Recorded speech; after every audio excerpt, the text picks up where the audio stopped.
Welcome back to Cultureminds, an online conversation series where I interview special guests to normalise conversations about mental health.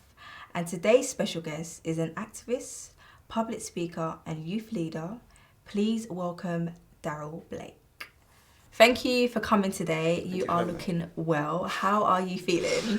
I don't feel well. A lot's been going on. Today's been an important day because today the artwork for my documentary that's coming out for Black History Month has been released. I've just been invited to feature on a show coming up soon, which is fantastic because I'm a fan of the show. I've got some literature that's being finalised as well. So lots happening. So I'm feeling good. I'm just tired, as you know. Good. Well, you sound like you've been very busy. Yeah. Congratulations on everything that you've been doing. Thank you so much. Now, I remember we first met at the Cycle event, and I heard briefly a bit of your story. Yeah. And from there, I thought, I need to interview you. I need to hear your story. Right. And I know that you're going to inspire millions. So I want everyone else to hear your story who wasn't at that event. So thank you for wanting to be here today and wanting to inspire people. So in relation to mental health, which is why we're here, which is what we're going to be speaking about, do you feel that there's still a stigma associated with people who experience mental health difficulties?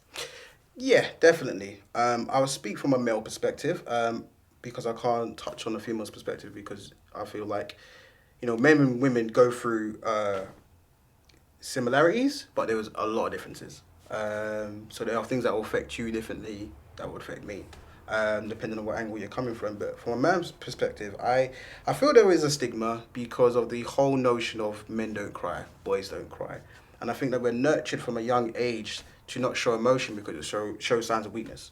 And I think that's poisonous in development because if you want to be emotional but you can't, emotion is fundamental for the brain to understand right from wrong, and feel a connection to the actions that are happening around you. So if you disconnect from showing emotion, then when you actually hurt someone as an adult, you might not get why they're hurt because you wasn't shown how to show emotion from a young age. So I feel it's poisonous to put stigmas in the way of development because, we're emotional people. We've got big hearts, we've got big brains, and we should be able to do that. But through media, through music, through so many different things that kind of put men as like the alpha male and you're strong, you got to be able to do this. And we all play a part into it, Some men talk about other men being weak and then calling them names, and you got some women who don't want a weak guy, they want a strong guy because they're going off the whole alpha male thing again. And that plays a part due to movies, or maybe it could be from the household as well, depending where they're coming from. But there is a stigma that needs to be eradicated ASAP because I work with youth and I see the impacts of early stages of, like, say, toxic masculinity, where boys are crying out to have emotions be shown, but they don't know how to, so they just internalize it, and it builds up, and it filters out into different areas. So it filters out in terms of problems at home, problems in society, problems in school. It shows, but we have to really kind of go beneath everything and say, hey.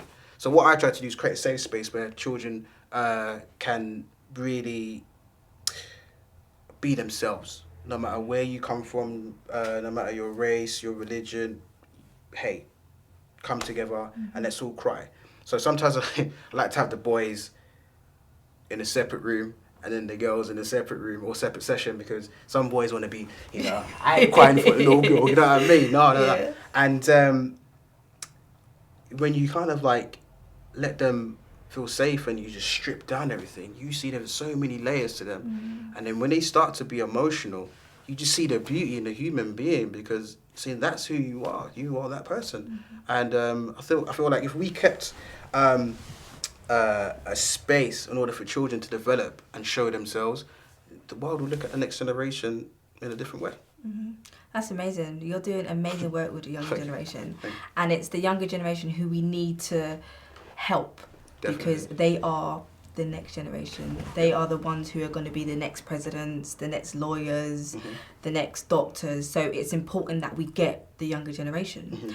And I know within today's society, we're trying to get mental health spoken about in schools. Yeah. And the work that you're doing is amazing. Do you do this in schools, or is this something that you do privately? So I've just started, I did a quick 6-week program at a secondary school in South London, and the results were incredible. Some of the students that I worked with were ones that were having a little bit of difficulty. And I created a safe space again for them to be themselves. Especially, it was a school that I went to as well. So I'm like, hey, I've been here, done that, come on, sort of thing.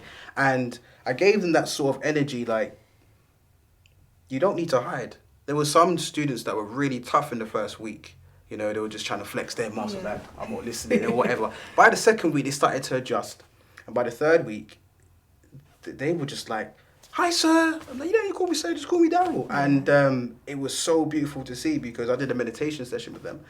And, it was so amazing to see them unpack and cry. Like, it was, you had some children who have been going through a lot at home. And when they sort of like let it all out in front of everybody, even to their best friends who didn't know what they was going through, oh man, it was so beautiful to see, but it was so healing. And I think it's very, very, very important this should be a regular thing in every school, every community centre, as long as we can get them open again, to work on the children. Like you said, they are the future, but they don't know what their future is. And if we can change the mindset of them, that's the imperative part of growing. Great French philosopher Descartes says, if I think, therefore I am, which basically means that I am human, I am a man, therefore I exist. Well, if the children don't know what to think, how do they know they exist in a world that's suitable for them? But we ain't changing the world that they're living in, so they're just navigating through the world and being whatever it is that society tells them that they're going to be. And it's kind of like conditioning them to believe that this is how they are, without them actually, like you said, unpicking and understanding who they are and really coming to terms with emotions and understanding that yes, I have emotions, and yes, I've gone through maybe difficulties at home, at school, within any environment, and that's okay. And it's okay to express my emotions, and it's okay to talk about what I've actually been through. So what you're doing is amazing, and I really do hope that more schools book you, we get community centres open for you to do the work that you're doing, because you are impacting millions of people. Thank you. And it's I'm lost for words. It's amazing. No, so thank you. I appreciate it, man. I just try to needed. Because I feel like, especially in the mental health realm, I feel like we treat mental health like how we treat our meat. For example, people eat chicken, beef, pork, lamb, goat, whatever. But you don't really hear about people eating buffalo. You don't really hear about people eating wildebeest. You don't really hear about people eating giraffe, or because we're very selective of what we want to see is, that's definitely food, and that isn't. So we will touch on like depression, and we will touch on like BPD or whatever, but we won't touch on schizophrenia too much, because like, whoa. And especially in the black community, schizophrenia is like, if you're from Caribbean background, especially like Jamaica, if you are suffering from schizophrenia, they just dismiss you. Like, it's a common thing to just dismiss that person, because you want to be associated, my cousin's got schizophrenia. Think, your cousin's mad in the head. And that's sort of seen as like, whoa, you're like away. So a lot of families from Caribbean backgrounds are very selective of what it is that they want to choose to decide on, okay, that's ill mental health, or that isn't. And I think that society doesn't know how to approach it. So, for example, like if someone is addicted to taking drugs, they will go to a meeting. There's a 12-step program, because, taking drugs is their solution, but also that's their problem. Someone who drinks, they'll go to an AA meeting, and there'll be a 12-step program to deal with their depression that's surrounding around alcohol. If someone is addicted to money because their family's poor and they'll do anything to get money, that's a ill mental health. Is there a 12-step program in place in this world for someone who's addicted to money? There isn't. So most of these kids who want to get by and whatnot are addicted to money. That's an ill mental health, because they believe that money is the way out, which, depending on where they're from, it's a temporary situation, but it's not actually the road for like everlasting happiness in life. So I don't think the government or even like NHS or all these organizations know how to deal with that side of it, because no one's talking about it. Some of these kids are depressed because mummy is just making ends meet, and the meter's always on the electric's always on the emergency or the gas, and they got to go to school, and then they got to share a room with their brother. Say someone's like 11 years old and it's a 2-bedroom house, but it's 3 children. So you got a bunk bed, and then you got one bed that's all in one room, and then you've got mum who's trying to do this, trying to do that. Say that dad's not around, for example, like, but they need extra money, but she can't work because she doesn't get money for the 3rd child. So she can only work a certain amount to make ends meet before council tax effects and then everything else. So that child's thinking, I need to get money to help my mum out. I'm addicted to money. I need to get money to do this. I need to sell this or whatever. And it's depressing.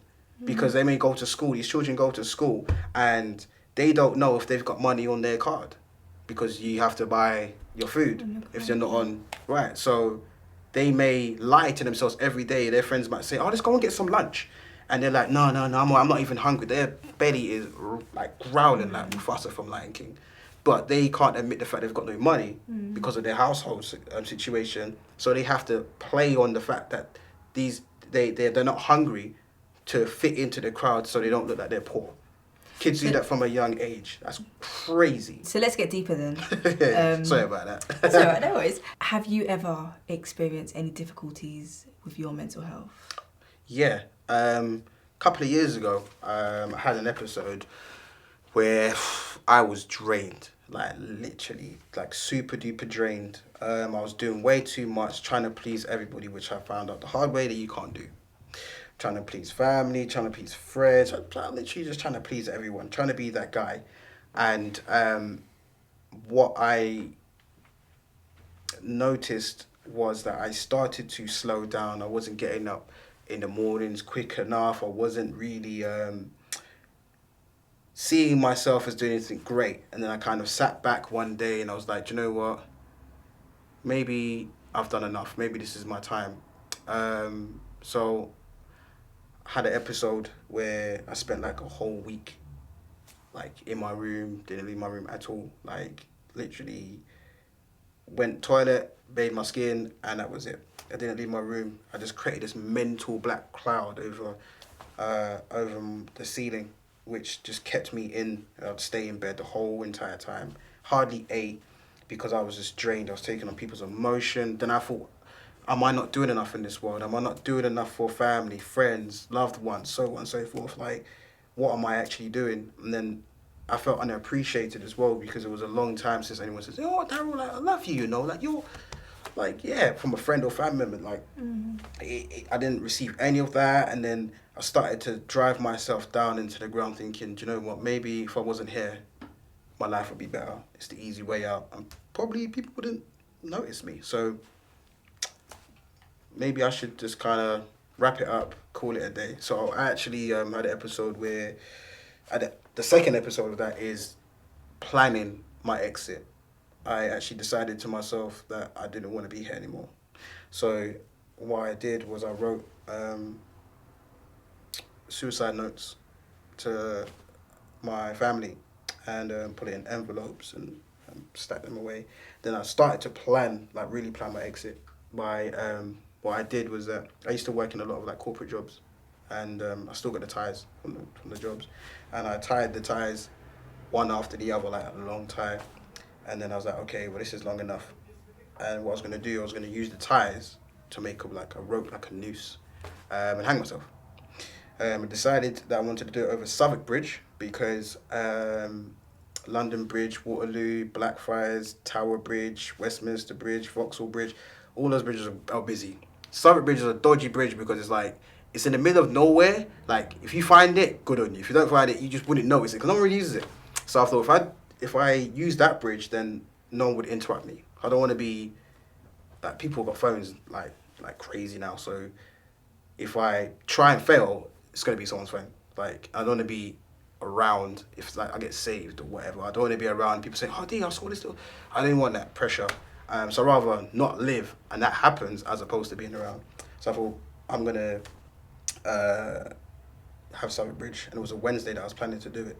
And had like everything set up, my ID, all my belongings. So when I'm found or whatever, then people, I didn't want to do it like a tree because people might think, oh my god, it's a racist attack, people are lynching black people again. So I thought, like, let's just use the bridge, let's keep it away from everywhere, and it is what it is. The day of when it was meant to happen, the lead up to that day, I was posting a lot of videos from Chester from Lincoln Park, who unfortunately took his own life.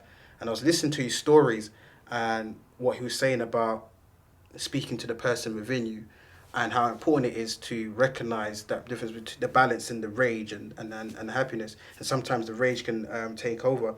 And I've never heard anybody break it down like he did. It was incredible. So I started sharing that on my social media pages, and especially on my WhatsApp. And it was my friend, Ricky, and he noticed some of the videos, and Ricky was like, I still got the voice note now, like, I wish I could play it, but he just said, like, yo, like, D, what's happening? Like, I see what you're posting, yeah, I don't know what you're going through, but man, like, you're loved. And to hear a friend of mine, who I wasn't even expecting to even get him, like, he does events, so he usually books me to do like music events and stuff.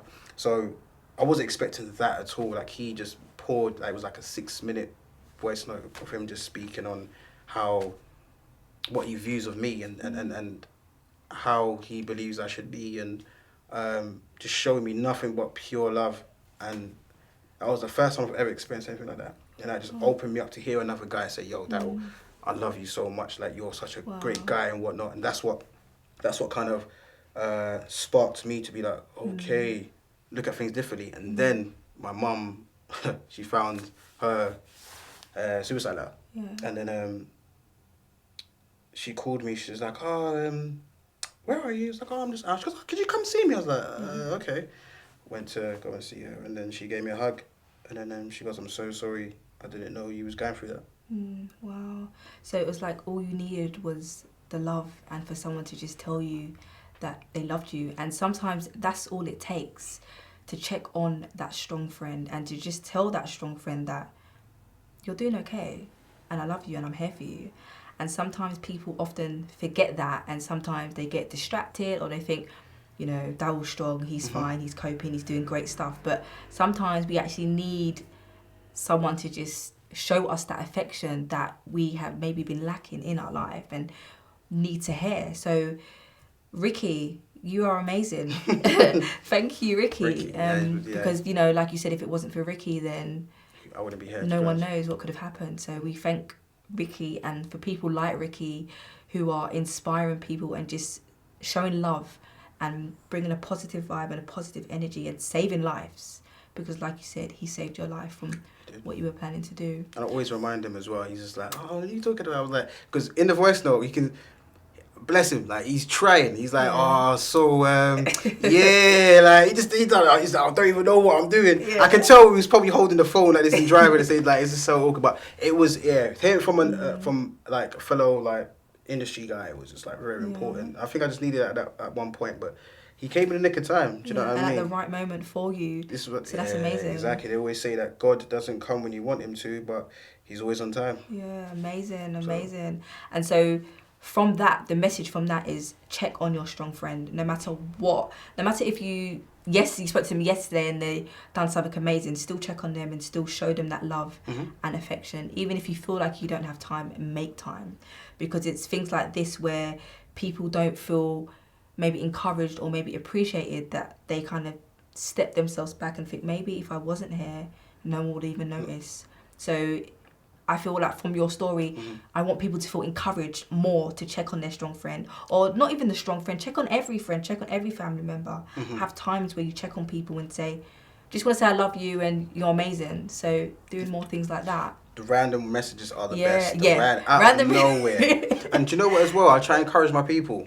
My people being like my friends and family, to celebrate more. Yeah. Because we only celebrate on occasions. It's never, Yeah, we need to celebrate more. And I think that brings about happiness because, like, culture that I'm from, we don't really celebrate much. It's just like, if someone goes to uni, there's a birthday, a christening, a wedding, a this, a that. But we don't celebrate the small little things because, like, being from, like, the Caribbean, especially in black culture, because we've never really had our feet set in the ground, we're just trying a thing.